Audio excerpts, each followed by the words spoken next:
Joe, last night was a glorified scrimmage for the San Antonio Spurs, man. It was bad, but you know what? You don't really have to do load management, right? When you can go ahead and play other players like Waters, Olenek. You give your starters some time to rest. That's a good thing. Good luxury to have when the team can take care of business that quick. Yeah, they did, man. It was nice. It was a Yeah. restful night for the Spurs. Just don't get hurt, man. Lock on wood. That's basically it for the Spurs. Just stay healthy. I'm going to tease something because I made some new designs last night. And I think these would be good for sticker packs, maybe given away, especially as we start getting ready for the playoffs, right? So we can get back to the fans. If somebody interacts with us and really like their chat, we'll give them a sticker pack, right? As we get really, really close to the playoffs, Mike. That's As a way nice. to say thank you and have them interact with us a little bit more. The usual suspects are here. We got Mikey Mendez joining us. Jonathan Perez, good morning. Anthony Pete Aguilar, should I say, and Sam Salinas. Good morning, fellas. Thanks for joining. World Baseball Classic didn't disappoint, but unfortunately for Team USA, didn't go their way. Thank you for joining Tex-Mex Frank. And Mikey Mendez says, Spurs magnet ball last night. Yeah. Had a lot of things happening too. Did OKC lose actually? No, they won last night. Because I know they were losing by like 1 or 2 points.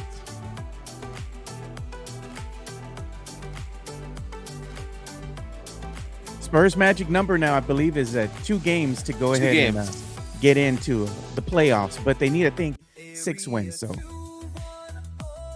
Where the dreams don't fade from the river walk night to the Alamo shade. We rise together through the highs and the lows. Area 210. Oh, it's the life that we chose. Rising together on a Victory Wednesday. My name is Mikey Jimenez. That's Joe Garcia. This is the Area 2-0 podcast, powered by P.F. Chang's La Cantera and Hard Rock Cafe San Antonio. The Spurs did it again last night, beating up on the hapless Sacramento Kings last night. Spurs 2-0 on this road trip, coming back home to play the Phoenix Suns. Spurs beat the Phoenix Suns. They clinch a playoff berth. The magic number is 2.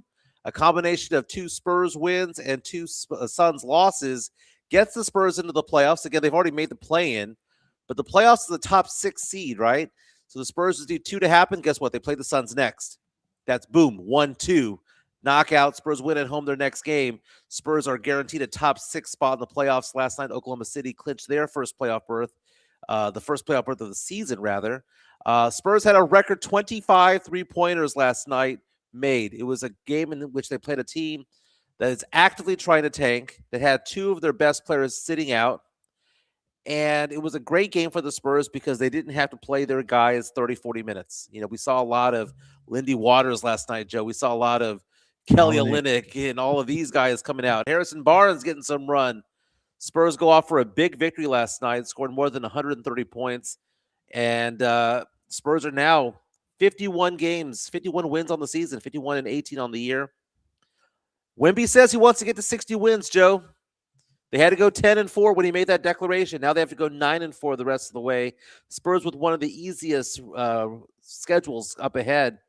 And last night, though, Joe, I mean, what the most minutes played by somebody was what, like 22, 23 minutes?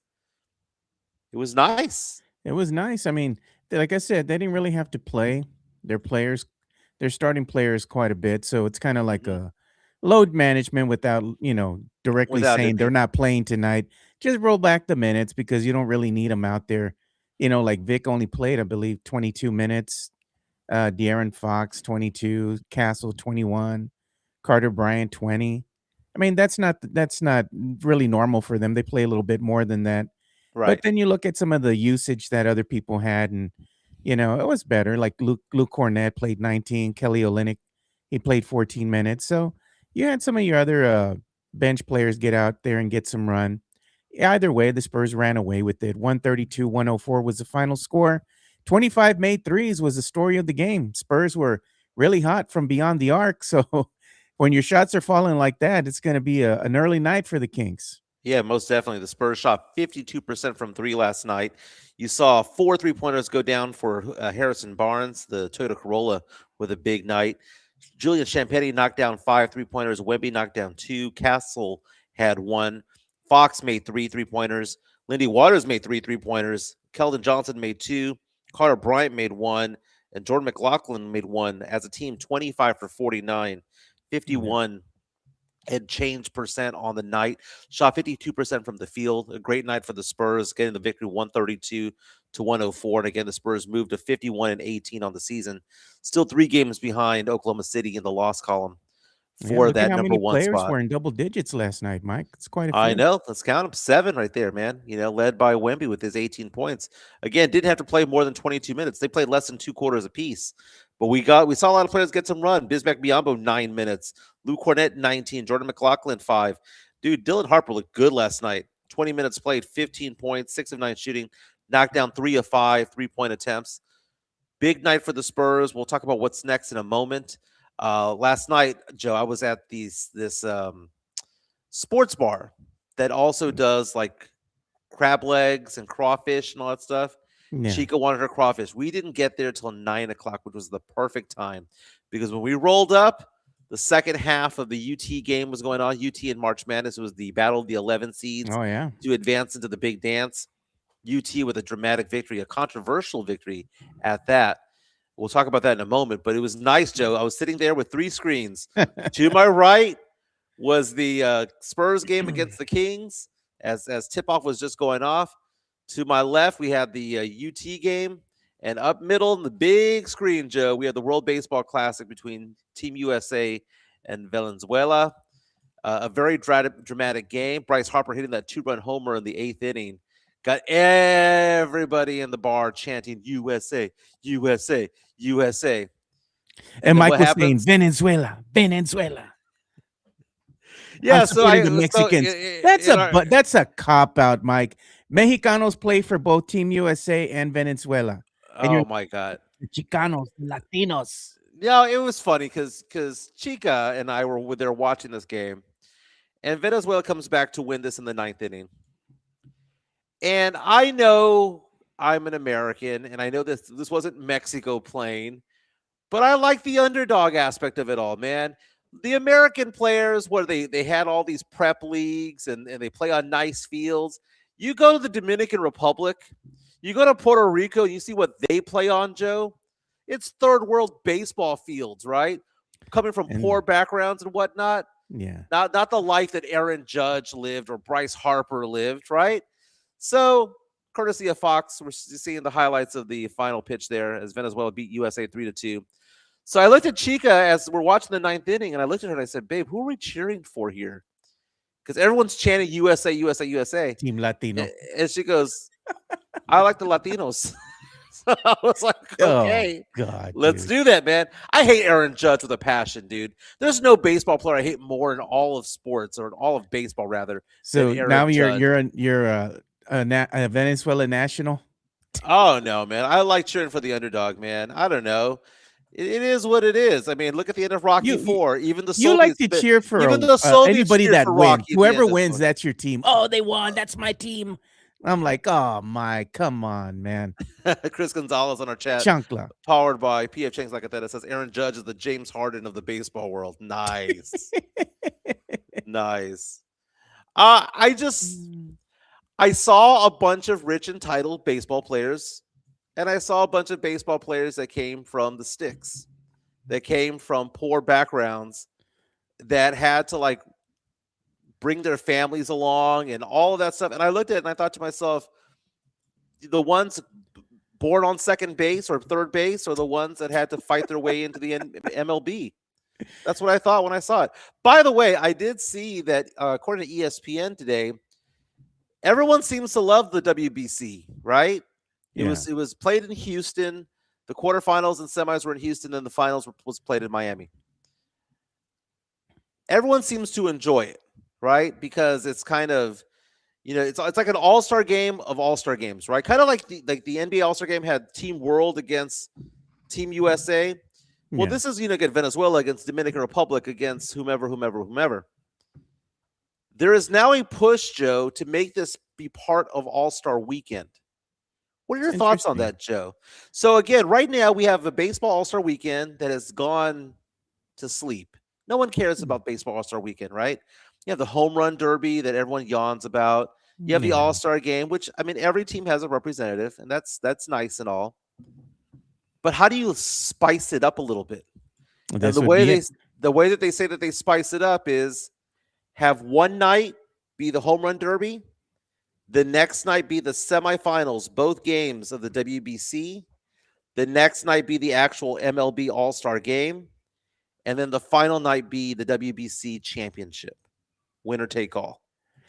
Oh man, I like the WBC as it is. I kind of like it to keep it separate. If they try to incorporate it into the All Star game, it's kind of like a cop out saying that the All Star game's just not exciting enough, which it's not. They need to do something. Maybe have it like a tourney or something like that instead. Like they did with the NBA, Team World versus, the other guys that get into the NBA All-Star game. I thought that was interesting how they had that. Maybe kind of do the same thing here, but yeah, we'll see what they decide to do, but keep it separate. I like the World Baseball Classic the way it is right now. It's exciting to watch. To me, I have more fun watching this than a WNBA, I mean a WNBA MLB game, because like you said, baseball gets kind of ho-hum because so many games are played. The only time anybody gets excited is when they're making that playoff run, right closer to October, and that's when things start getting interesting. Well, the reason why I would be supportive of this being part of All-Star Weekend is because it would save All-Star Weekend, but also because these players would be in the groove. Okay, these guys playing right now in the month of March, it's different, man. You know, I know there's winter ball and a lot of the Latin American countries do winter ball. I get that. No. But it's different to be playing when you are in the middle of July and you've had 90 games of the MLB season. You're in rhythm. You're in mid-season form. I mean, look at the U.S. team yesterday, right? Before Bryce Harper's home run in the eighth inning, bottom of the eighth. Before all that happened, what they had 2 hits. You Yeah. can make the argument that they're just not in playing shape yet. So if you have the WBC in July as part of All-Star Weekend, they were already most of these guys were going to be at the All-Star Weekend anyway, right? They could be Yeah. part of the whole All-Star experience. Some of these players may never be All-Stars. You know, some of these players from Venezuela, for the Dominican Republic, the stars are going to be All-Stars, but those who are filling out the roster may not be, but they can now be part of that whole environment, right? Yeah. And I like the idea of having all these players there. I like the idea of having the home run derby one night, then back-to-back semifinals the next night, then the MLB Mhm. All-Star game, and then the championship of the WBC all at one place. I just think that would make it interesting. It would put all eyes on the baseball world because if you separate the two, what's going to go on? Are people going to care about All-Star Weekend this year? No. Yeah. MLB All-Star Weekend died in the 80s, died in Let's the hear early this, 90s. Mike. This was the play call, right, for the Venezuela team winning it all, but done by the Mexican play callers. Yeah. Listen to how this sounded. Con ventaja en una carrera. ¡Siéntate! ¡Gana Venezuela! Venezuela conquista el mundo del béisbol. Por primera vez. Ganan el Clásico Mundial. La Vinotinto celebra esta noche desde Miami hasta Caracas. So yeah, so everybody chanting USA, USA, USA at Tailgaters, which is the bar that I was at last night, the restaurant, got pissed off at it all. But you know, you also have that rivalry between US and Venezuela because the Trump administration took out and arrested the Venezuelan president earlier this year. So you've got that dynamic going on as well. I don't know, man. I want it in July. I want a part of All-Star Weekend because at this point, no one's going to care about baseball until September. Yeah. No one's going to care. Like baseball, unless you live in a city that has a team. If you live in Houston, you're an Astros fan. If you live in Dallas, you're a Rangers fan. If you have a city that LA, Boston, Chicago, New York, but if you're in San Antonio, the people who care about baseball is few and far between. And it's all actual and factual when it comes to that. Baseball is not big in San Antonio. It's not big in Austin. You know what's big in what baseball is big in Austin? UT baseball. So it's just one of those things. I know people say, "Well, I'm an Astros fan," but it's not it's not the fandom of you watch every game. It's not the fandom that you watch even a fourth of the games. It's just when you can catch it, and when you do catch it, you're not going to sit down and watch a 3.5 hour game. That's why I want the WBC in the middle of the MLB season, so that it gives you something to look forward to, and it gets things going for the second half of the season. You get those rivalries going. You have the National League against the American League. You've got the Dominicans against the Venezuelans, against the Mexicans, against the Puerto Ricans, against the Americans, the Canadians. That's great, dude. I swear that's going to happen. Joy-Con says Mike is going to wear a Venezuela jersey while he's in Miami. Man of the people. It was a good game. Like as Joe Gonzalez says, it was a good game. There's nothing to be mad about. No. Now, one thing I did appreciate last night, Joe, Chica, Chica as being my wife who loves sparkles and loves glitter and all that stuff. She was a college athlete. She had a full ride to Arizona State. She had a full ride to some big schools, chose to play D3 ball instead, right? Stay in Texas. Here's the thing. Last night watching this game, you know what position she played, Joe? No. Catcher. It was like watching a football game with Tony Romo doing commentary. She was telling me everywhere the ball was going to go from the pitcher and catcher's perspective. Kind of a turn on, to be honest with you, Joe. Oh, my God. She goes, okay, so I'll give you an example. One of the strikeouts that happened in the 8th inning, it looked like the ball got through. It looked like the ball got away from the pitcher. It went face high. The Venezuelan pitcher threw it 5 feet up in the air. It was face high, and it didn't brush back the American batter. It was on the opposite side of the plate. And Chica's looking at me going, he did that on purpose. He did that on purpose. It's going to be a fastball down the middle. Fastball down the middle. He's going to get him thinking that he's out of control. Fastball down the middle. Here it is, 99 miles per hour, bullet down the middle. And it was a strikeout. It was nice to see Chica make some commentary, some sports commentary about baseball. She loves baseball. Our first date was where, Joe? An Astros-Dodgers game. Ohtani hit a home run. The Astros won on a walk-off homer in the bottom of the 9th inning. It was a dramatic win, and that was our first date ever a couple of years ago. So, but it was interesting to watch that. Again, Team USA, if you're going to cheer for Team USA, that's great and all, but I look at it from the perspective of I don't like a lot of those players. So it's I'll give you an example, Joe. Who were you cheering for when Manu was going up against Team USA? Were you cheering for LeBron, Tim Duncan, and all of those guys, Carmelo Anthony, Dwight Howard, or were you cheering for Manu and Fabo Berto? Because I know who I was cheering for. I'm cheering for the country that I live in, Mike. USA all the way, baby. I was cheering for Manu. I was cheering for my favorite player. I'm sorry. No, you cheer for your country. I cheered for Manu. Oh, Mike. Every time. Man, you're from the USA, and you said, no, F the USA. No, Mike. That's what Matt Comment says in our chat. Hey, dude, somewhere else then. I'll be honest with you. I love the David versus Goliath aspect of sports. So you're always going to cheer for the little guy, not your hometown team. Not always cheer for the little guy, but you know what? Sometimes I do, and this was a case last night where I was like, okay, if I had to put a fan hat on for the day, do I want to go for the elitists or do I want to go for the ones that came from nowhere? So you're going to be cheering Team France instead of Team USA because of Wemby. No mamas. I did cheer for Team France over US. God. They lost anyway. I cheered for Wemby. I have more attachment to Wemby and Manu Ginobili than I do LeBron James. I bet you if you went to the Olympics, you would not be wearing Team USA gear. You'd be wearing the other guy gear. The other team. Venezuela or whatever. No, bro. Black Bucket says, if you're an American, USA or get the F out of here. Manu is my favorite player, but not against the USA. I'm sorry, man. I cheered for Wemby against the US. Now, here's the thing. On other things involving like the Olympics and whatnot, I cheer for the US at all times, right? When it comes to okay, let me backtrack this.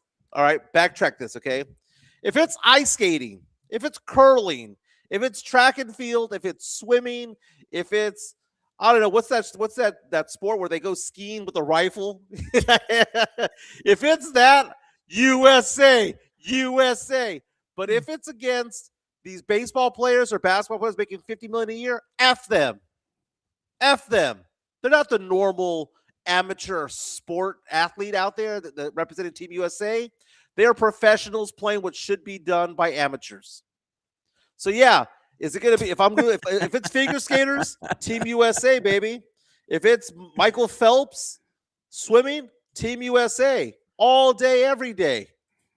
But if I see Mike Judge out there, if I see LeBron James, if I see Kobe Bryant back in the day, F them.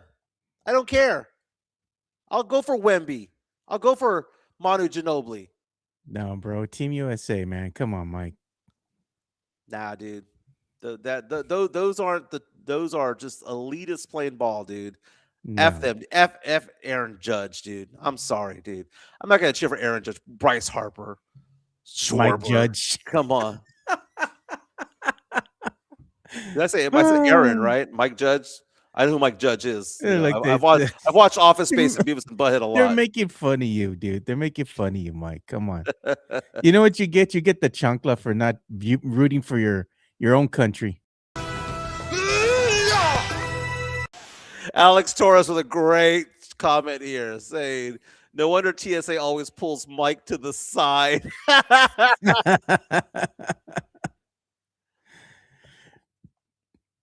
Very nice, man. Dude, say Mike Judge, man. What's Mike Judge's best creation? I know he did Beavis and Butthead. King of the Hill. King of the Hill?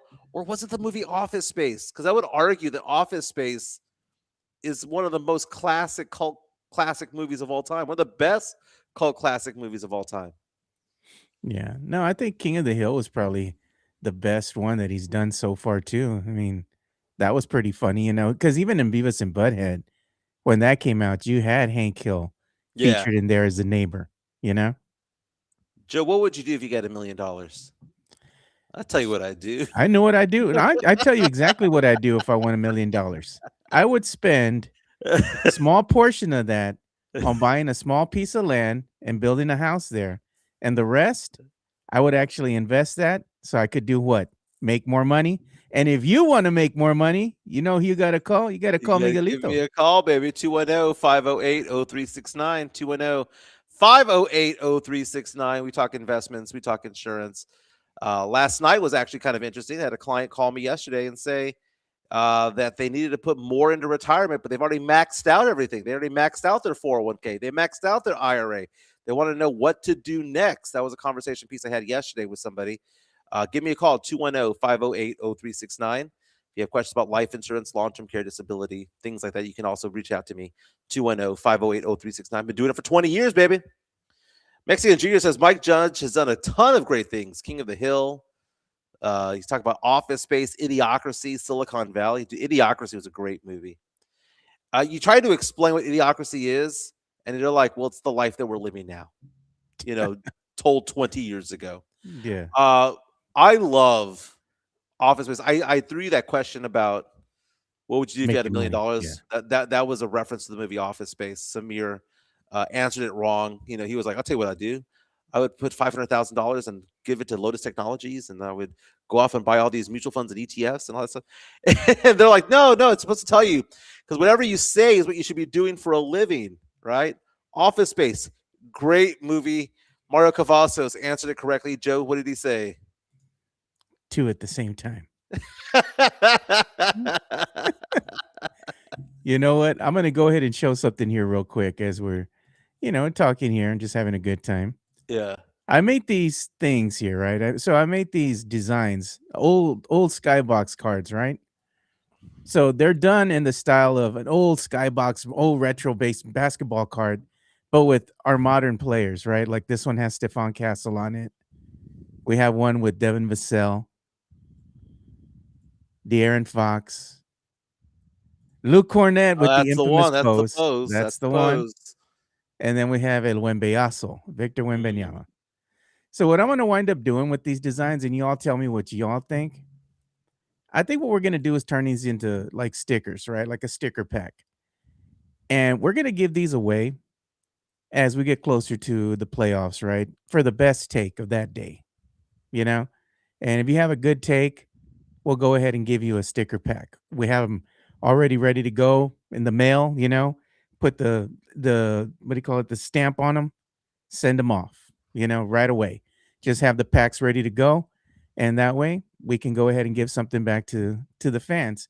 We can't sell these because, of course, we'd get in trouble if we did, but we can give these away for free. Now, Right. there will probably be a limited run of shirts that we'd make as one-offs, but those are only going to be worn by, Area 210 staff like me and Mike and some of the other people behind the scenes. Joe, let's talk about. By the way, it looks amazing. Okay, Yeah. everyone's saying "shut up and take my money" is what Eddie the Great says. People asking, can you make it a larger poster so that they can maybe frame? That would Yeah, be well, interesting as well. there'll be some things like you're going to have to go to the events that we have because we're going to have things that we're going to give away free for, over there. And one of the things that we'll be giving away is we're going to have like a canvas, right? So we're going to have these smaller canvases that'll have that sticker pack or that collection of old school cards, and we'll give that away too. And we'll also make them into bigger sizes. But these are things that you're going to have to be at if you want to win, some of this merch. You have to be there. Very cool, man. Very cool. Let's not get sued, as Mikey Mendez points out.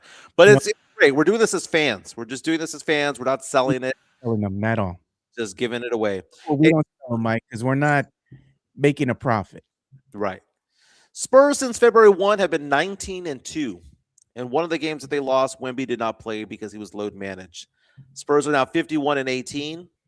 They've got 13 games to go in the regular season. I want to go over the next 5 games, Joe, and ask you the question, what are the Spurs going to do over the next 5 games? Spurs have 2 home games, then 3 road games. First game coming up is against the Phoenix Suns. Now, the Suns are fighting for a top 6 spot in the Western Conference. They're currently at number 7. Spurs play them tomorrow there at the Frostbank Center at 7 o'clock tip-off. Spurs win that game. They clinch a berth into the playoffs, top 6 seed. Then they have one of the worst teams in the NBA coming into the Frostbank Center, the Indiana Pacers. Spurs should win at least one of those games, right? The Phoenix Suns kind of have the Spurs number a little bit, but I'm not too worried about it that much. No. Then the Spurs go on the road Monday at night on Peacock against the Miami Heat. Decent team. I'm going to be at that game in Miami. And then the Spurs have 2 more road games to wrap up a 3-game road trip against Memphis and Milwaukee. You have a Milwaukee team that has a Giannis Antetokounmpo that's injured right now. He's kind of banged up right now. They play on that day is a Saturday, the 28th. That's actually my birthday. Oh, That's really? an early game as well. I don't know what it is with these Saturday games now with the Spurs. The last one against Charlotte started at 2:30. This one's a 2:00 tip. Mhm. I'm like, why can't we play a game at 7 o'clock? 6:30. Well, Milwaukee has nothing to play for when Giannis goes No. out there. Milwaukee is 6 games behind Charlotte for the 10th spot in the Eastern Conference, right? So has very little chance of making the play-in. Indiana's 15-54, like Sacramento, is outright tanking right now. So those should be victories. Yeah, Phoenix, 39-30. I mean, they're 3 games behind Minnesota for that 6th spot. They're more than likely not going to catch them, but if they're going to have any chance, then that's going to be their opportunity. Memphis, 9 games behind Portland for the 10th spot. So that's another team that's probably tanking as well. So the Spurs have 2 teams that are tanking, 2 teams that are fighting for the 10th spot, and then the Spurs have a team in Miami who is right now on the verge of becoming a top 6 team because Orlando lost yesterday, dropping to 38-30. Miami's 38-31. Bam Adebayo caught fire last week with an 83-point performance, the second most points scored ever in NBA history. That's going to be the hardest game. That's going to be the hardest game. But to say that, Joe, the Spurs are going to go worst case scenario, everyone's staying healthy, 4-1. I don't know. Look at the games that they have right coming up. You got the Nuggets twice, Trailblazers. You have the Clippers, Warriors. These are probably going to be the hardest games that they're going to have. Mavericks, not really. 76ers, Bulls, Bucks, no. Even the Grizzlies, no. You look at the teams that they have against them. The only ones you could say for sure that might give them fits might be, like I said, Clippers, Warriors, Nuggets, Blazers. But even at that, the Spurs are a better team on paper than the Warriors. They just can't let the Warriors out hustle them. Same thing with the Clippers. The Spurs have shown on paper, they are a better team than the Clippers, even though the Right. Clippers try to make a run, which happens, when you're up 20 points. Spurs were able to go ahead and come out with the victory. I just think that the Spurs have a better roster than some of these teams that are good that they're going to go up against, especially the Nuggets, for example. Mm-hmm. The Nuggets, the Spurs are better than the Nuggets, and they should beat them when they're playing with the full roster that includes Wemby. The Spurs right now are 3 games behind Oklahoma City. Yeah. And the question is, can we catch them? Because we own the tiebreaker against I them think because we we beat them can. 4-1. But I would rather them Now, stay healthy than to be chasing the damn record. the next 3 games for Oklahoma City are going to be given wins, right? So the question is, when there's 10 games left in the season, can the Spurs catch up 3? This is what OKC has the next 3 games. They're all road games, but they're against crap teams. Brooklyn, the Wizards, the Sixers. Crap teams. Spurs need to go 3-0 the next 3 games, stay within, keep up pace. But look at the final 10 games for the Oklahoma City Thunder. On the road against Boston, who's fighting for the 2 seed in the Eastern Conference. They have a home game against the Knicks, who are finally starting to turn it up a little bit. They've got a home game against the Pistons, who are also still fighting for that 1 seed in the Eastern Conference. Then they take on the Lakers twice, both a home game and a road game. Again, the Lakers had won 6 in a row. The Lakers are one of the hotter teams of the Western Conference. They've got a game on the road against the Clippers, who'd be fighting for a playoff berth. They've got a road game against Denver, who's fighting for seeding. And then they end the season against Phoenix, who's fighting for seeding as well. Yeah. I think the odds of the Spurs catching them is probably like 10 to 15%. But it's better than what it was before. I don't think the Spurs are going to catch them. Yeah, But it'd be interesting to see if the Spurs chipped away at it. And I think the Spurs, when they laid down the other day and didn't play Wemby, they load managed him, they sacrificed themselves and said, no, we're happy being the 2 seed. And we're looking at the Western Conference standings right now. This is where it currently stands. OKC, number 1 with a 54-15 record. Again, last night became the first team to clinch a playoff berth in the NBA. Spurs 3 games behind at 51-18. Then you've got a jumble for 3, 4, and 5 and 6. You had the Lakers at 43-25. The Rockets at 41-26, a game and a half behind the Lakers. Then at 42-27, tied for 5 and 6 is Denver and the Minnesota Timberwolves. Then right behind them, the Phoenix Suns at 39-30. Just stay healthy. I mean, at this point, I'm happy. I'm happy with the 2 seed. But if the Spurs get the 2 seed, Joe, that's fine. But Wemby won't win MVP if we're the 2 seed. We have to get the 1 seed for Wemby to be that guy to leapfrog SGA. SGA has been playing out of his mind lately.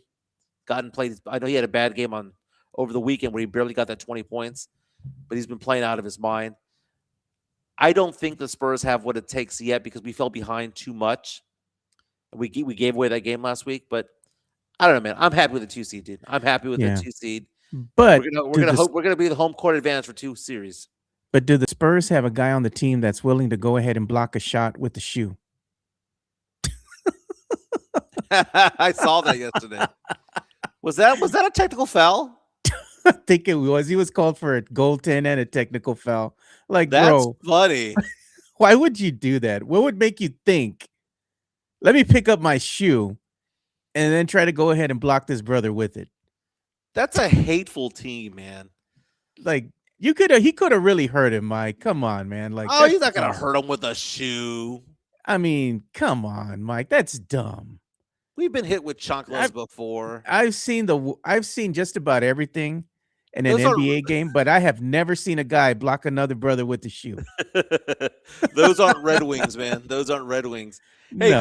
go on to my what's it called? Twitter account real fast. You know, not only is there Team USA when it comes to baseball, but there's Team USA when it comes to women's basketball, which is their tournaments are going on right now. Oh God, I know where Kelsey you're going Plum's with been this. balling out. Did we ever think we'd ever live to see the day that 2 rivals would be teammates? This is the best part of it all. This is a Team USA I would cheer for, Joe, because they got my girl, Kelsey Plum, because they got my girl, Angel Reese. But, Joe, teammates with Caitlin Clark, Joe. The world that we live in, where in red, if we go full screen right here, Yeah. you see Caitlin Clark hit the deck, gets fouled. Who helped her up? I got you, homie. Hey, I got you, homie. girl. I got you. look.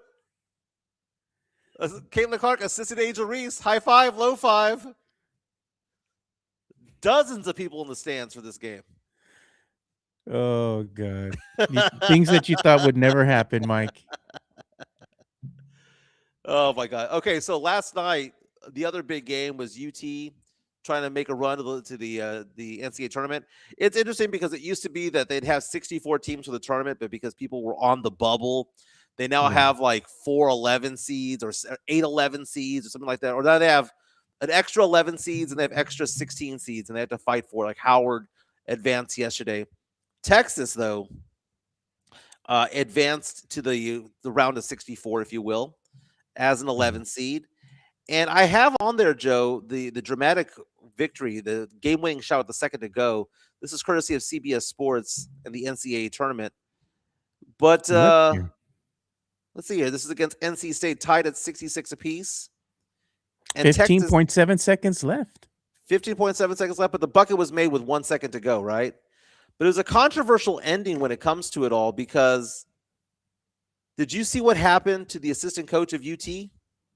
No, I'm going to play the video, though. Okay, play the video here. Play the video here. So look at this. Look at the UT bench. Swain or Mark? Game tied at 66. I want you offensive rebound. March Madness, baby. March Madness. Dagger. Mark for the lead. Oh, yeah, there he is. 1 second left. Mark puts okay. Texas in front. So UT let's see what happened. How far onto the court did he get? He got on pretty far, Mike. I'm not going to lie. Look at him. He's like, what are you doing, bro? He's basically in the lane, okay? He's if you go onto my my Twitter account, I have cell phone video of it all. And it shows how he went in there and how the coach of UT ripped him a new one. At a point in time when they should be celebrating, ripped him a new one, and everybody in the stands is screaming, technical foul. Yeah. So, Joe, looking at it from this angle, full screen from this angle, everyone's screaming technical foul. Should this have been called? Here comes the foul. Here comes the foul. Here we go, game-winning shot.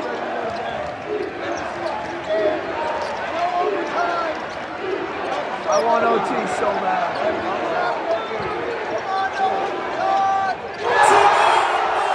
Here comes the coach.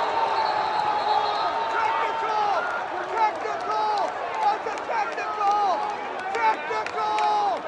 Tee him up. Oh, yeah. Tee him up. Technical. So, Joe, let's say that you're cheering. Let's say that we're cheering for UT and the game-winning shot was made by the other team. And the other team's coach ran onto the court. And we at UT are down by 2 points. We would be calling for a technical too, wouldn't we? We would, but I mean, it's UT, man. You get you're getting some type of preferential treatment here. So, he did it, and you know what? The ref was there too to see it and did nothing. Okay. So here's the thing, Joe. If that ball had been inbounded, it had to be a technical foul because at that point you have a coach on the court, right? You do. So they're saying that they're not going to call a technical foul because a timeout was called. The timeout was called after he was on the court. Now I understand the coach is excited because he thinks that was a game-winning shot at the buzzer, but it wasn't. There was a full second left on the clock. But Joe, I don't know, man, because I'm conflicted as an official. I mean, I've done high school basketball, varsity level. I've done college scrimmages. I've never done a college full-on game, but I've done college scrimmages before. The idea of not calling that T upsets me a little bit. This is not a UT thing. Oh, you hate UT or whatever. It's just The coach ran onto the middle of the court. Now, I would understand if they ran to the three-point line. I would understand if they stepped onto the court. I mean, I would get that. That's just an instinct. That dude was on the middle of the court. That dude was basically in the lane. Man, Joe. Now you see the coach from UT pull him off to the side and just rip him a new one and start yelling at him. Like, what are you doing? Remember back in the day when Amari Stoudemire got suspended against the Spurs because he stepped 1 foot onto the court after Robert Horry hip-checked Steve Nash into the scores table? Yeah, I remember that. He stepped 1 foot onto the court. This coach stepped about 20 feet onto the court. Mike Jimenez asking the question, Mike, ever had to throw someone out of the game, parent, coach, player? I one time threw an entire school out of the gym. Mike, no, you didn't. I did. It was Stop the cap. My detector test determined that was a lie. No, man. I don't. Did I ever tell you this story, man? No, bro. Here we go. Stop the cap, Mike. Tall tales. Wow, Here we go. all tale time. Okay. Stop the cap. First of all, UIL games are pretty tame. I mean, I know you have some coaches that yell at you and all that stuff, but at the end of the day, those head coaches who are doing the yelling are employed by the district. And they're not going to do anything to jeopardize their job. They're not going to hit you. They're not going to threaten you. They're not going to do anything like that because why? They get their benefits. They get their income, their payroll from that, right? Go to AAU and these youth leagues. Those are just parents. Yeah. And they do make threats and all that stuff, right? I did a high school game. It was a high school tournament. And these were high school teams being coached by parents because in the summer, there's certain rules as to how many practices they can have. So if you have a parent coach, it doesn't count. Long story short, there was a game over at South San High School. And it involved a team from Houston and a team from San Antonio.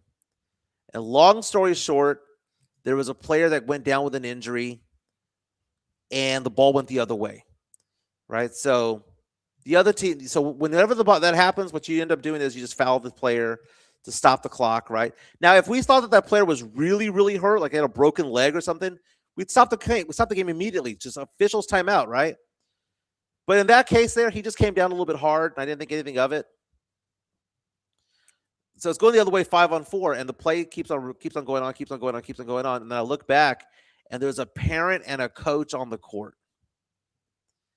Okay, first of all, you can't have a parent and a coach on the court. So I go over there, and finally the ball goes out of bounds, and I go over there to go check on the kid. I'm like, is he all right? He goes, oh, he got the wind knocked out of him. He's going to be fine. I knew it wasn't a serious injury, right? I said, Coach, you're on the court. You have a parent on the court in the middle of play. That's a technical foul. You know the rules of the game. It's a technical foul. I got to call, report a T. I'm glad your player's okay. Just a couple of seconds to go before halftime. Just don't go into theatrics about it because you know that this is what it is. I go to the scores table, call a timeout. Call a timeout. A technical foul, rather. So teed him up. Coach, T on the bench. Going to go shoot some free throws.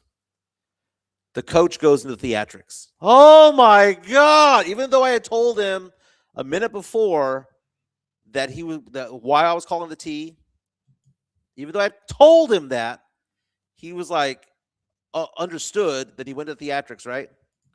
The parent who was on the court comes up to me and says, they obviously don't pay you enough. And he had like all this change in his pockets, quarters, nickels, and dimes. And he threw it at my feet because they obviously don't pay you enough. And he threw it like that at my feet.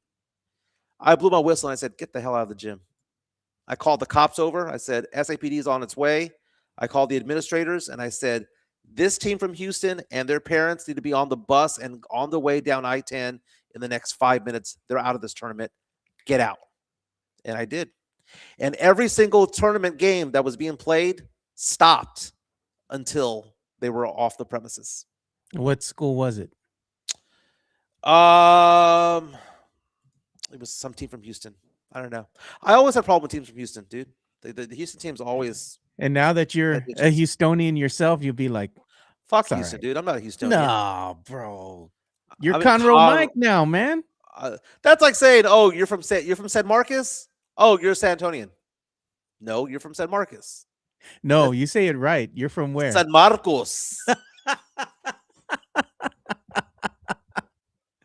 Tex-Mex Strength says Mike pointed at that team and yelled, "What's your team name?" Gone. Dude.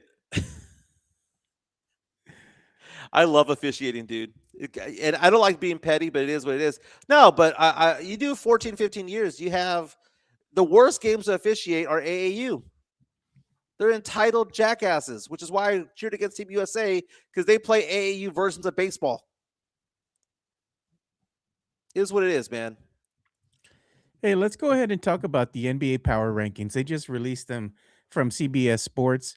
On the flip side of us going ahead and giving some love to PF Chang's La Cantera. So we'll be back right here. Let's give some love to PF Chang's La Cantera and our boy Sean Quintero. Yeah. PF Chang's La Cantera, San Antonio's premier destination for dinner, date night, or happy hour. Enjoy one of their signature dishes, such as the Singapore street noodles, sesame chicken, or Chang's spicy chicken, or their infamous Chang's chicken lettuce wraps, which are delicious, by the way.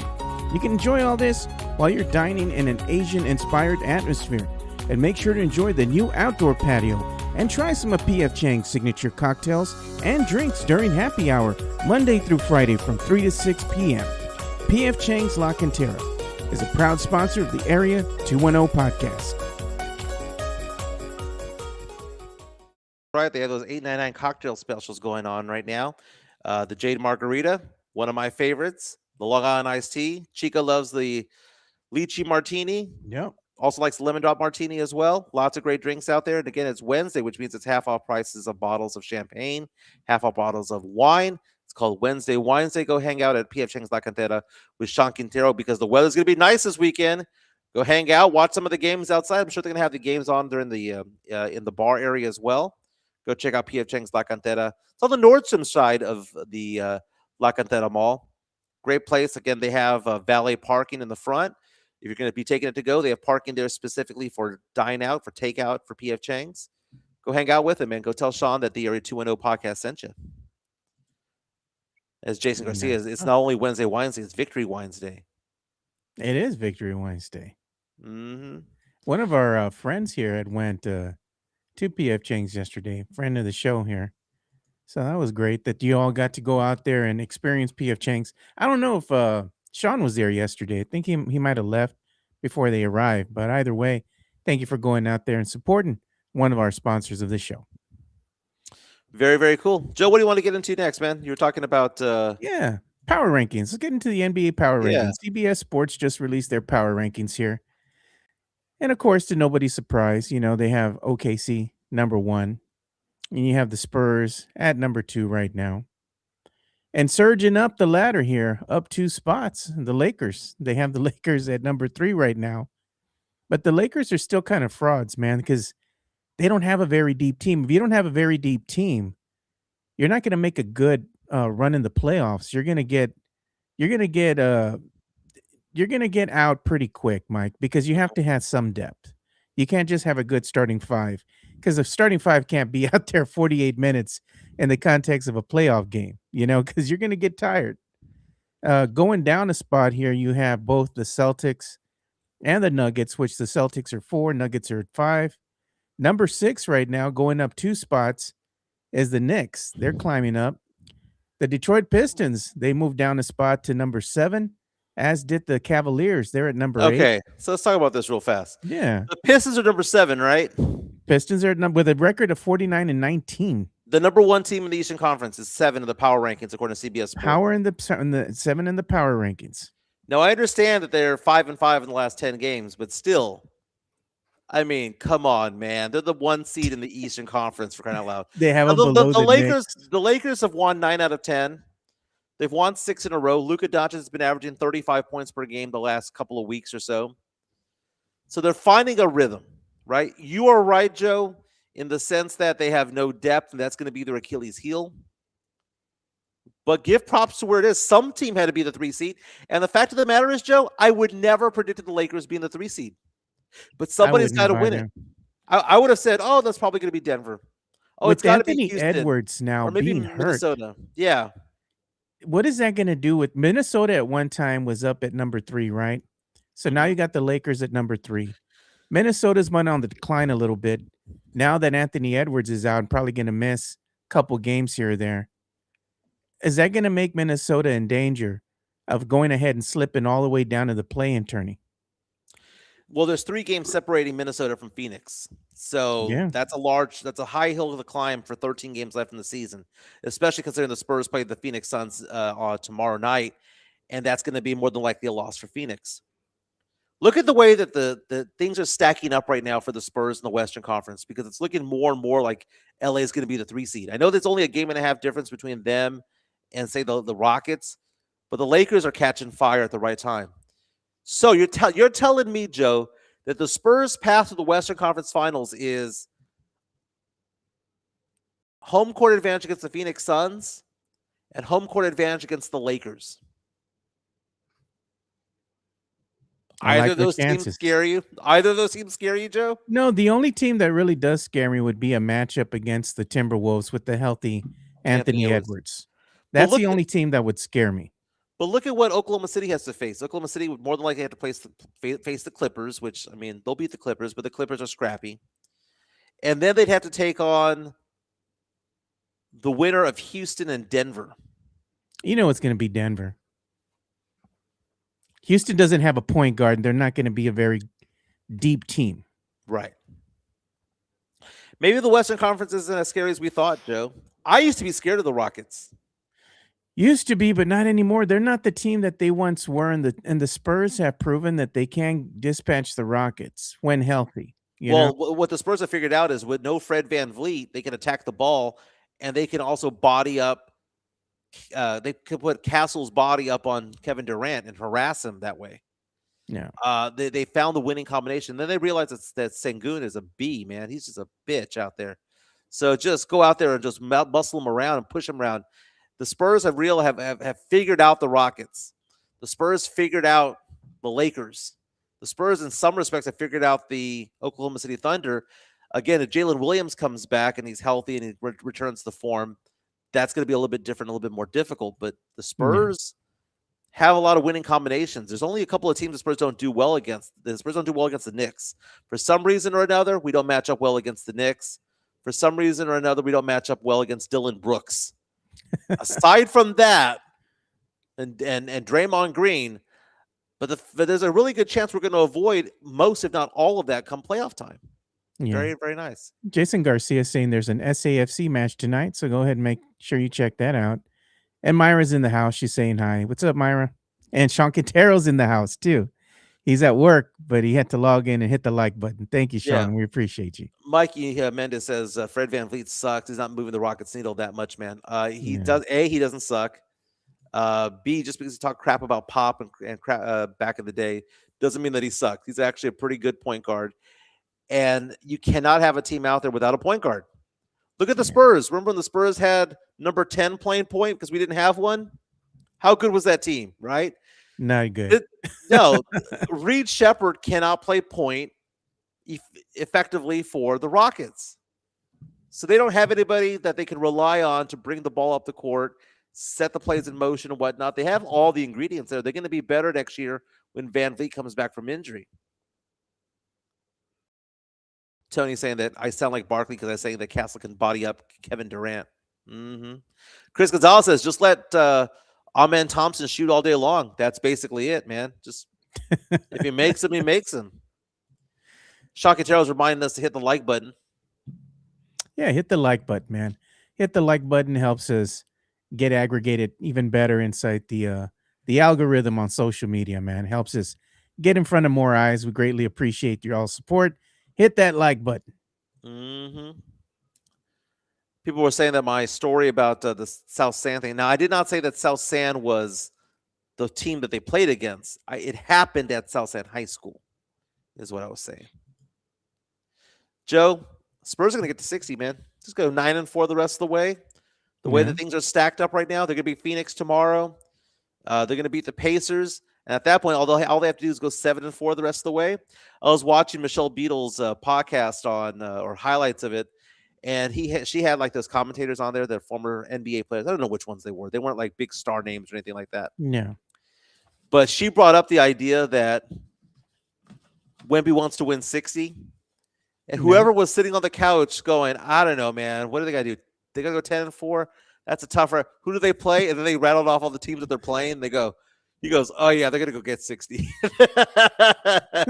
they're gonna get 60, which is amazing, man. Yeah. Oh, pulse of the Houston Texans. I don't know, man. I've already adopted the Astros, man. I've adopted the Astros because you have to. Well, Chica wants me to cheer for a team that she cheers for. She goes, I cheer for the Spurs. Now, she was already a Spurs fan adjacent, although she did call the Coyote the squirrel. Squirrel? But she had Spurs gear when I met her. So she would go to Spurs games, and she used to live in the San Antonio area. So there you go. But she told me, she goes, I want you to cheer for one of my teams. I said, which team do you want me to cheer for? She goes, either the Texans or the Astros. And I chose the Astros because I'm not a big baseball guy anymore. And I jumped off the Rangers bandwagon many years ago. The last time we cheered for the Rangers is when they won the World Series, Mike. We're over there at the Stout House. I remember that, man. We got a lot of drinks that night. Yeah. I forgot about that, dude. Remember we had those guys that were big Texas Rangers fans pulling the house. Buying us shots. And then you were doing some karaoke. It was karaoke night. I remember that night. Oh, it was good times. I don't remember that night at all, man. Dude, I'm getting flashbacks. These were the days before Chica, when it was just you were going through the divorce. And we're just hanging out, having a good time. It was a good night, Mike. It was a good night. Man, I don't even remember life before Chica. Like, seriously. The dark times. It's almost like PTSD kicked in, man, because I don't remember anything, man. I like, it's like I took all the memories of, 2023 and before. Yeah. And just put it to the trash bin, the recycle bin of my computer, and just hit delete. I cleared all the cookies. Wait, that sounds weird. You cleared your cache and cookies. Look at Myra saying, "Go Astros." She and Chica would get along because she's an Astros fan, and so is Chica. Very nice, dude. I am tired of looking at houses, Joe. I went and looked at some houses. I looked at some property yesterday in Magnolia, Texas. It is a pain in the ass. You like certain things about a house, but it's like you like the house, but you don't like the yard. You like the yard, but the house isn't all that. You like the size, or you like the amenities of a certain house, but it's not the right size. The stairs are too steep. There's always something going on where you can't find the perfect house or the perfect location. Or I like this house, but it's too far from Chica's work. I like this house, but it's further away from San Antonio, and I don't want to go any further than I am already. Yeah. It's just, I told Chica today, I said, one thing I'm going to ask for you, babe. Let's not look at any houses today. I'm tired of it. Guess what she did? She scheduled one for 5:00 today. You got to tell her, no. Just like when you get mad, right, Mike, right? When the guys try to talk to Chica, no. You get your hands off her. I just go like this. That's my favorite was. My favorite was when we went to Barbados, and we were having a great time. And we're at the resort. It's an all-inclusive resort, and they had kind of like a little nightclub there, but it's an outdoorsy nightclub with a DJ and all that stuff. And Chica's looking good, and she's like, dancing and all that stuff. We're dancing together, and then she's like, "I need a drink," and I went to go get a drink. And this guy is like trying to like dance with her, and he's like, I make the joke that he's cha-chaing in. He's like this, man. He's like this, trying to get up to her. And I went up to him, and I went, and then he went like this. Cha-cha in, cha-cha out. You know what I'm going to wind up doing? Because I know you and Chica have been... Sorry, Marco Vassos, SBI. Oh, man. I remember you and Chica have been telling me, hey, man, you want to come out here to Houston for quite some time to visit. I'm going to link up with you guys, hopefully in April sometime when you're not busy. Yeah. I'll go out there and spend a weekend with you and Chica. We'll go and do some things. Dude, just stay out here, man. We have a guest bedrooms over here. We have I mean right now it's interesting, man, because I go to San Antonio. That's where my business is. I'll be in San Antonio on Wednesday of next week. So I'll Yeah, be doing the show Wednesday from studio. Um, because I have to go attend to client stuff, right? My business is in yeah, San Antonio. So we've always been deciding whether we're going to live in San Antonio area or we're going to live in the Conroe area, and we have so many different variables going on because Chica's kids, we don't know where they're going to live because they're graduating. Well, one just graduated yeah. from college with his master's, the other one getting her physician's assistant designation. We don't know where she's going to be. We don't know where my daughter's going to be working. We don't know where Ava's going to go to college. So we're just like there's no like answer to anything. And if you told me that we were going to live out here or going to live in San Antonio, I'd believe you. But my business travels, baby. So, I work where my computer is and I'm in San Antonio every other week anyway. So it just is what it is. I would say kind of live in the kind of the midway point somewhere, man. Maybe you can find a healthy median. Because Mike, I'll be honest with you, man. You don't want to come back to San Antonio and live inside the city limits. I'm over it, man. I'm over it. I think you and Chica are kind of the same way. You're gonna be happier on the outskirts of town, looking at trees, kind of being in the country a little bit, but not so far where you can still drive. Maybe within a 30-minute, drive, you're back in the city, being able to, shop at the stores and whatnot, HEB and all that, but far enough to where you're not having to put up with all the traffic and the nonsense. You know? Yeah. Yeah. Yeah, the ideas of being inside the city limits is just not it anymore, man. Yeah, man. Any cities, not just San Antonio, Austin, I Houston, know. I Dallas. know, dude. Hey, how bad Mm. was that video of Dwight Howard last night? Did you hear about that? I don't know, dude. I try to stay away from that because it's a he's feuding right now with his wife, right? So TMZ had released some type of a video, I guess, with him and her arguing, kind of going back and forth with each other. And she's getting mad because apparently he had canceled some type of his television series, which cost her a couple $1 million or something like Oh, that really? and lost revenue. Yeah. So he did it on purpose to, side her, and be hurtful and hateful, so she wouldn't get paid for it. Oh, that's brutal, dude. Brutal, Yeah. brutal. Yeah, Joe, but it happens. what are you streaming these days, man? By the way, I got rid of Hulu, which is weird because if you asked me 6 months ago, I would have told you Hulu was my favorite one. I got rid of Hulu so that I could keep Paramount. Chica has cracked the whip on this a little bit about my subscriptions. So she was like, "How much are you paying for Spotify?" It was just funny because we have no money problems, Yeah. but she's like adamant. We do not pay for subscriptions. Like we don't pay for too many. Like how many do we got? So I told her we have Netflix, we have Hulu, we have Amazon Prime, we have Paramount, we have Spotify, we have Peacock, and she told me to axe 2 of them, Joe. Oh, we have Fubo, Why do and you I need and I and Fubo? I Get and I rid have of that. I have League Pass. I got rid of Fubo. Well, I'm getting rid of Fubo at the end of the month. I paid for it for the rest of the month. But that's going to be going away. I need to watch some TV, man. I got to watch CNN. I got to watch Fox Business News and Yeah. CNBC and stuff like that. So I've been out the last 2 days, right? Because of my shoulder. I had this pinched nerve. Today's gonna be my first day back at work, and I only worked today. It's stupid, dude. I'm off. I was off Monday and Tuesday because of this stupid pinched nerve. Then I have today and tomorrow to work. Then I'm off Friday. Then I'm off Monday, and I come back to work on Tuesday. That's just the way it worked out for me this week. But since I was out these 2 days, I was like, man, let me see what I can watch here on TV. Want to get into something, was sitting down, laying down on the sofa, just like, okay, what am I going to watch? Pull up Netflix. And they have this one movie that came out called War Machine, right? I saw that. I didn't watch it, but I I saw it. watched it, and it's just an action-packed film, dude. It's one of those, you don't think about it, it's entertaining, like a popcorn flick. So you're looking for something different to watch War Machine. It was pretty good. People are making fun of us on this chat over here. Tony saying you pay for Spotify. Damn straight I do. I don't listen to commercials, dude. Okay, so like we see over here, Mexican Junior saying that Hulu gives you a deal if you try to cancel Hulu. They'll give you it for $2.99 for 6 months, but it comes with commercials.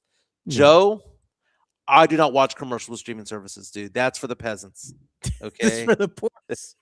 that's for the poors. You know who I have saying that now, dude? It's so funny. You can tell who my friends are and who like I hang out with or talk with quite a bit. I got Myra saying that now, dude. She says it's for the poors or for the peasants. They were talking about coffee this morning, and somebody had said that they were drinking McDonald's coffee. One of our friends, and Myra says that's for the peasants. You gotta get some Dutch Bros in you. Yes. Look at what you're saying right now, Mike. Commercials are for the peasants. Dude, okay. That includes YouTube. Okay. Oh my That god. yeah, dude. if you are watching commercials on YouTube, peasant. Peasant okay. status. Which is why Chico was telling Oh me my it was like, we're paying how much for these? Because okay, if given the choice of paying $17.99 for, I don't know, Amazon and Paramount, having no commercials, versus paying $6 or $3 for Hulu and having to watch a commercial every 15 minutes, dude, every time I see a commercial come on, I just want to go grab the gun that we have over here and just put it in my head at this point. Why am I watching commercials in the year 2026? Why? So, Spotify, why do I get Spotify and pay for Spotify? Because I don't want to pay commercials, baby. I don't want to listen to commercials between my R. Kelly songs. I don't also want to watch commercials. I don't want to put on Modern Family or Schitt's Creek and have a 60-second commercial come on every commercial break, dude. No, man. Look at Myra, How do you watch dude. TV that way? Myra be killing me. If you have commercials, make more money. Commercials are for the poors. For the peasants, man. You don't want to be known as a peasant, bro. Come on. I don't want to be watching freaking Modern Family and watch that guy Here's come a out and commercial. go Liberty Bibbity. I don't want to watch that guy, dude. I don't want to watch Jake from State Farm. That's funny, Joe. Oh god, dude.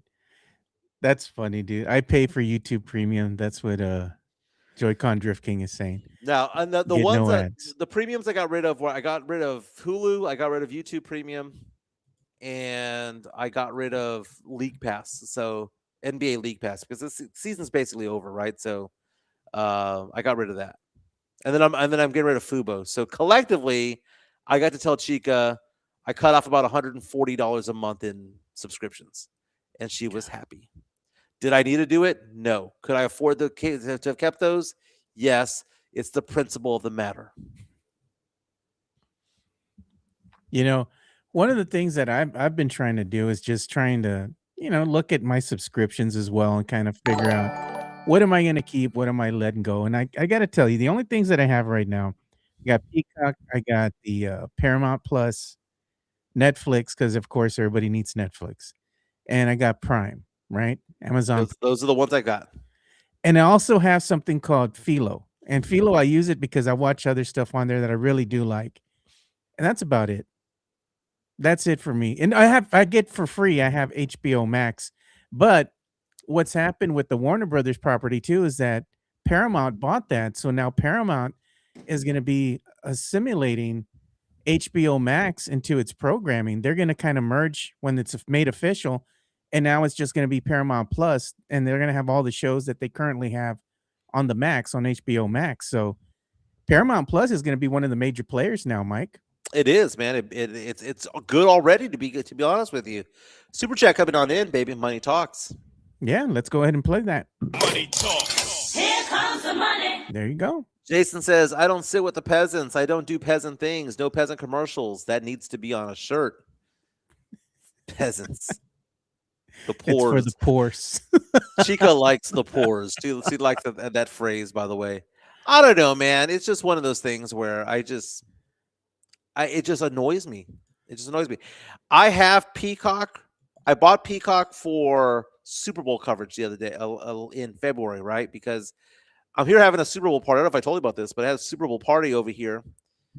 Family coming on over here to Conroe for the game. Turn the game on, Joe. Fubo doesn't have the network NBC to show the Super Bowl. Nope. So I was like, oh my God, I got to subscribe to Peacock then. And I got on Peacock, and all of a sudden the game popped up. We've been watching Peacock. They have 37 seasons of Dateline.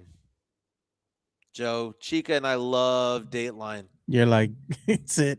The most recent Dateline, by the way, it's like season 37, episode 23, might be the funniest episode of Dateline I've ever seen, Joe. No one died.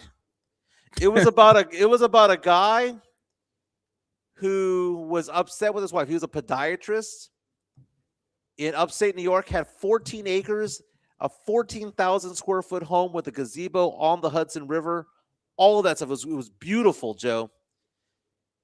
He was complaining because his wife was spending $40,000 a month on the credit card, and he'd keep paying $40,000 a month that she would run up every month, right? She'd buy bags, she'd buy shoes, all this stuff, right? So Chica is half asleep while I'm watching this, and her eyes start to open, and she's starting to pay attention. And then she starts looking over at the screen, and she goes, I gotta see what this woman looks like. The fact that she was unattractive. He was like, she was spending $480,000 a year on the credit card. She's not even pretty. Jeez, so funny, dude. And then that guy ends up getting in trouble because he hooked up with some single mom who was looking all right, but they tried hiring a hitman, and the hitman was actually an undercover was actually working undercover. Then he goes to prison, gets out, tries to hire another hitman. That person also got him in trouble. So the guy gets arrested twice for trying to kill his wife twice. Interesting. To Catch a Predator. That's what it is. Oh, To Catch a Predator was awesome with Chris Hansen. And it was always those guys going, I'm just here to prevent her from seeing other people. I'm just here to talk sense into her. Don't mind the candies and the flowers. Fun game. Take a shot every time Mike says Joe. That is true. I say your name way too often. Yeah, look at this. Is funny. Myra says, going back to teach children, you'll have a good day. And then Mario Cavasso says, tell them kids don't grow up to be a peasant.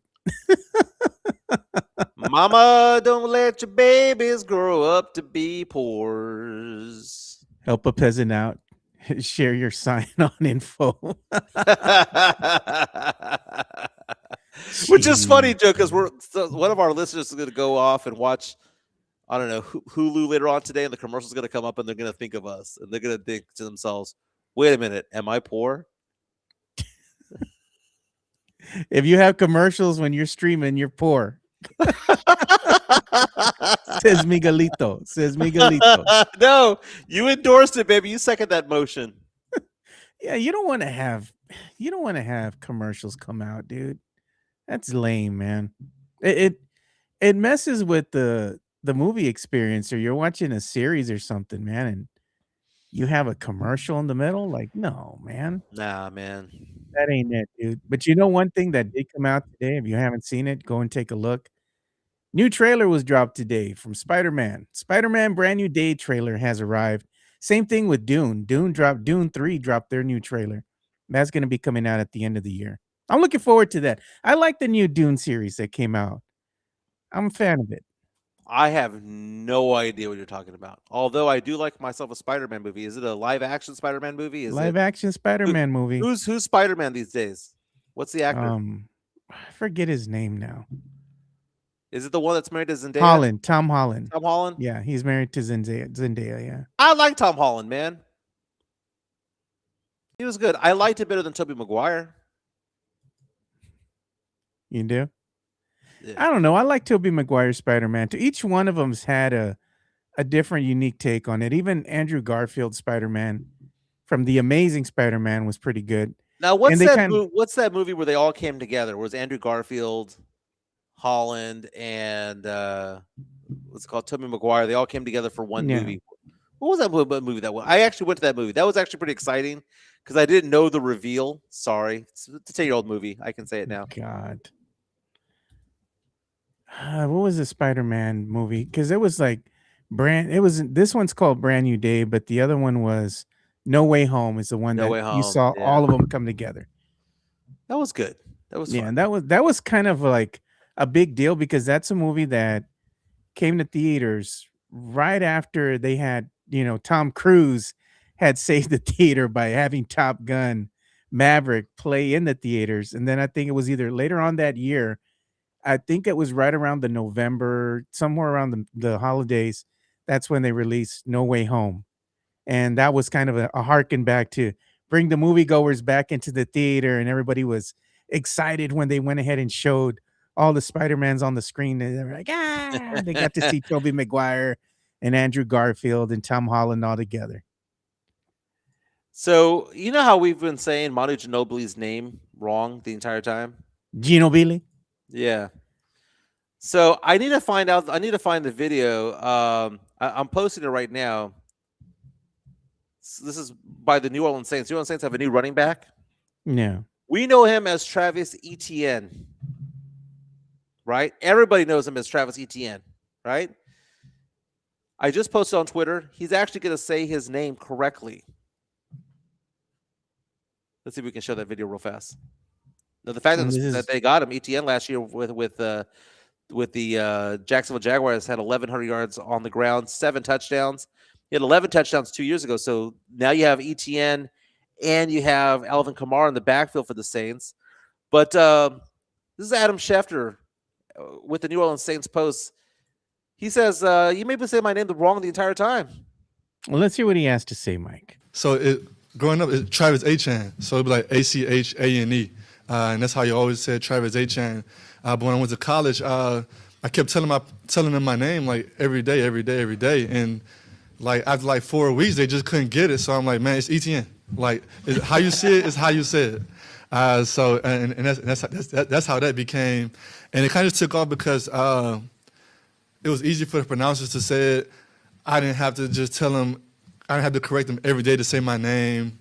And just when I kind of just started learning more about my last name and how it came about and things like that, it just kind of stuck and made sense. But I'm very much open to being Travis Etienne again, just being myself. I don't have to correct people here on how to say my name each and every day, and I kind of love that. And that's just get back to me. So how do you pronounce his name?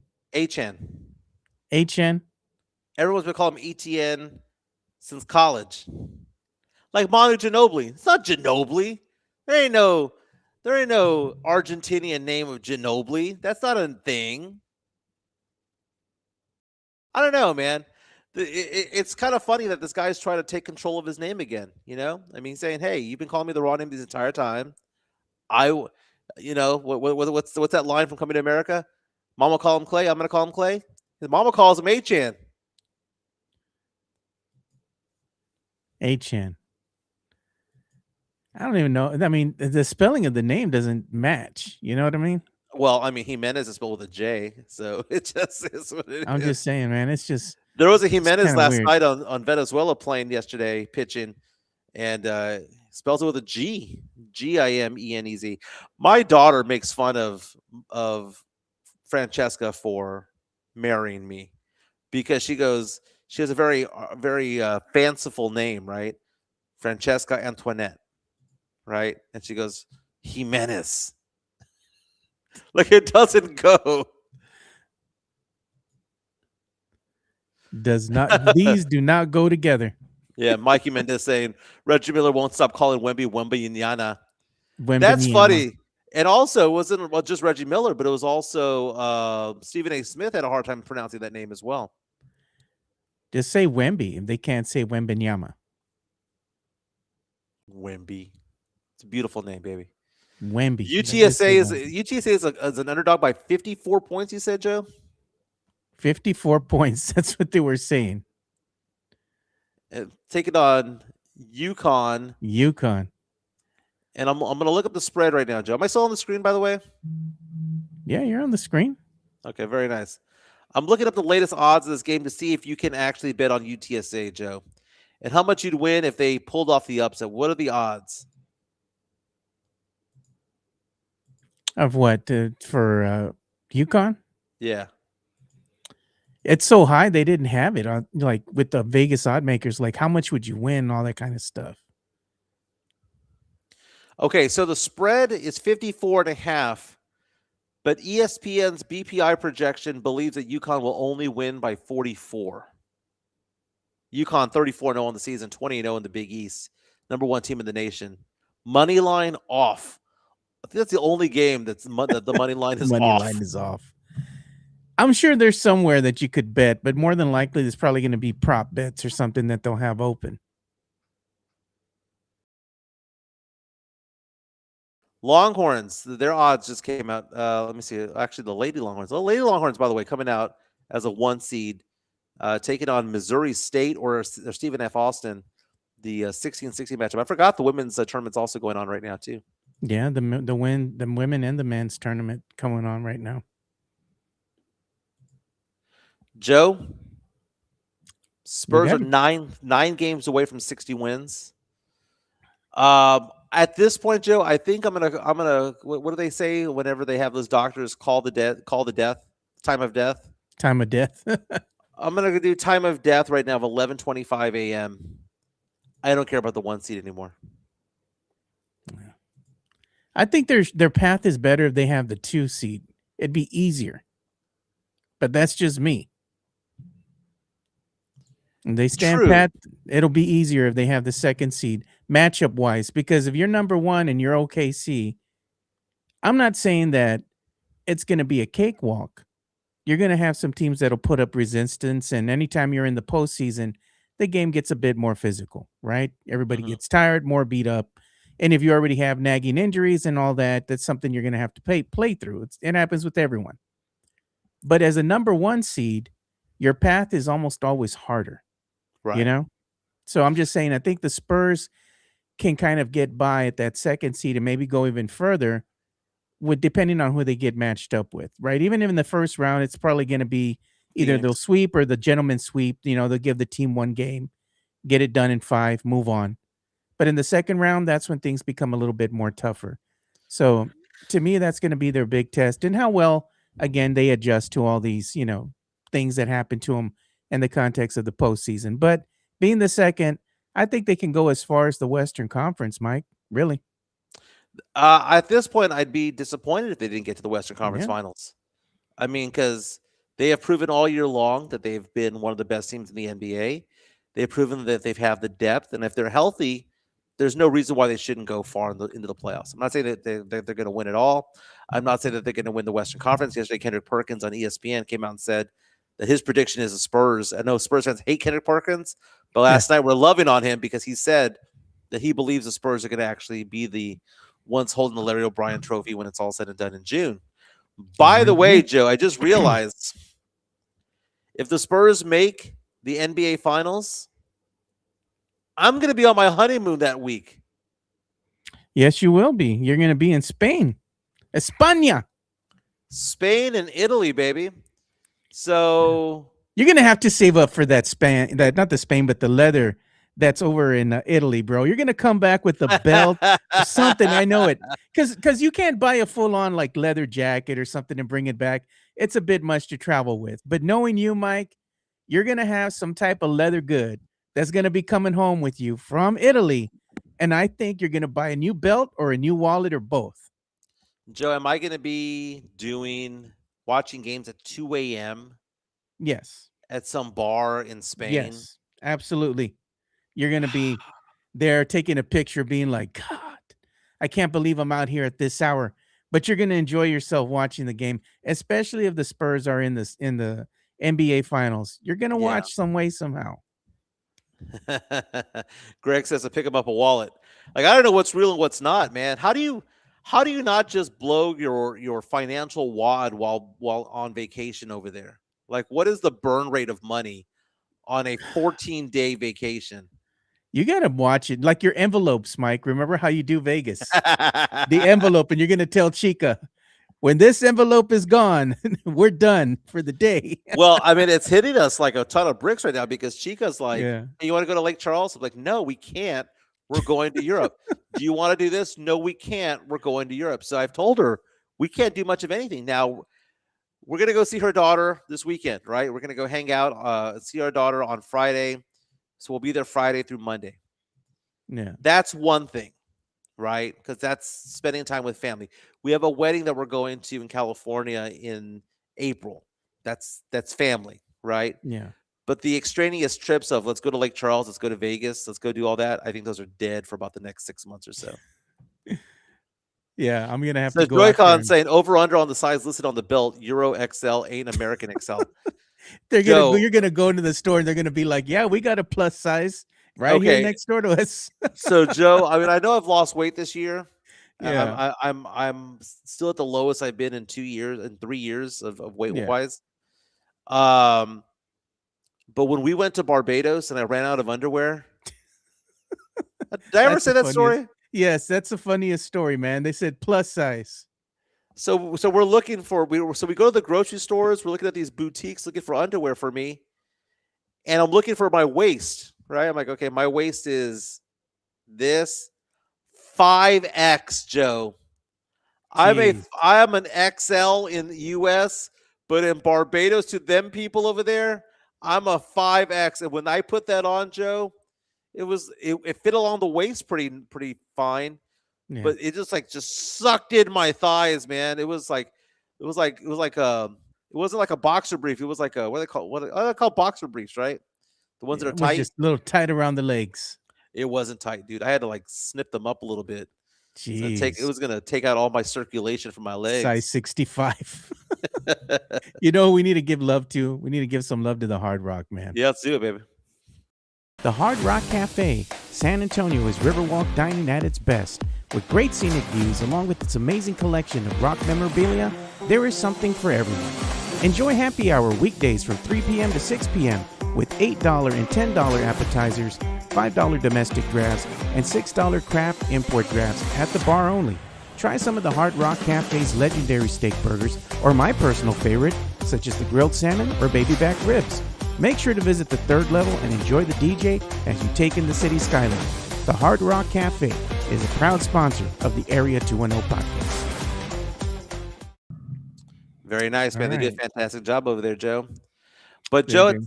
I got to hit the road, man. I have to go do some continuing education, so I'm gonna be doing that for the next few hours. Oh, it sucks, dude. I got a letter in the mail saying happy birthday, by the way, and on the month of your birthday, your CEs are due.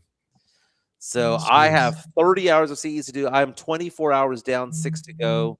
So I should be done by the end of the afternoon, man. So I'll be doing that for a while. But Joe, I'll be back in town on Wednesday. In town being San Antonio. So I'll probably do the show in San Antonio on Wednesday. But again, we'll be talking about the Spurs tomorrow, obviously, because the Spurs take on the Phoenix Suns tomorrow night at the Frost Bank Center. If you have questions about finance, investments, insurance, just give me a call, 210-508-0369, 210-508-0369. We appreciate all our sponsors. We appreciate all our viewers and listeners. Hit the like button on the way out and share what we do, baby. We'll be back tomorrow. We'll be back. We'll see you boys tomorrow. We're out. Peace.